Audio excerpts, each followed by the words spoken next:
கியா சைரோஸ் ஒரு வழியாக என்னோடய ஹைட்டுக்கு ஏற்ற மாதிரியும் ஒரு கம்ஃபர்டபுளான சூப்பரான காரை வந்து நான் சூஸ் பண்ணிட்டேன். இதுக்கு முன்னாடி இந்த காரை நான் சூஸ் பண்ண வீடியோ வந்து என்னோடய சேனலில் பப்ளிஷ் பண்ணியிருப்பேன். அந்த வீடியோவுக்கு கீழே வந்த கமெண்ட்ஸ்க்கான ஆன்சர் தான் இந்த ஷார்ட்ஸ் நான் பண்ணுறேன்.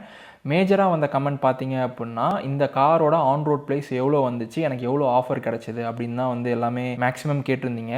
மெயினாக பார்த்தீங்கன்னா, இந்த கார் நான் டீலர் பார்க்க ஸ்டார்ட் பண்ணது பார்த்தீங்கன்னா அக்டோபர் 2nd வீக் 3rd வீக்கில் வந்து ஸ்டார்ட் பண்ணி அக்டோபர் 4th வீக்குள்ளே எல்லா பில்லிங்குமே நான் க்ளோஸ் பண்ணுறேன். ஸோ தட் எனக்கு வந்து மேக்ஸிமம் ஆஃபர் பண்ணி தரதுக்காக. ஸோ நான் அக்டோபர் வந்து பில்லிங் க்ளோஸ் பண்ணதுனால எனக்கு கொடுத்த எஸ்டிமேஷன் பார்த்தீங்க அப்படின்னா 13,30,000 கிட்ட கொடுத்துருந்தாங்க.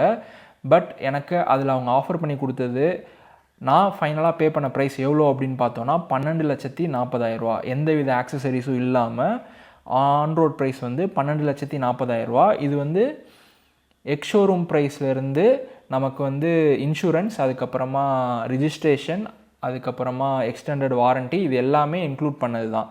எக்ஸ்டெண்டட் வாரண்ட்டி மட்டும் ஒரு 2 இயர்ஸ் வந்து கியா சைட்லேருந்தே நமக்கு ஆஃபர் பண்ணி கொடுத்துருந்தாங்க. அந்த எல்லா ஆஃபரும் சேர்த்து ஃபைனலாக நான் வந்து 12,40,000 இந்த கியா சைரோஸ் ப்ளஸ் வேரியண்ட் வந்து நான் பர்ச்சேஸ் பண்ணியிருக்கேன்.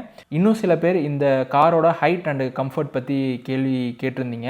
அதுக்கான டீட்டெயில்ஸை அடுத்தடுத்த ஷார்ட்ஸில் நம்ம சேனலில் பார்ப்போம். ஸோ நம்ம சேனலை சப்ஸ்கிரைப் பண்ணிக்கோங்க.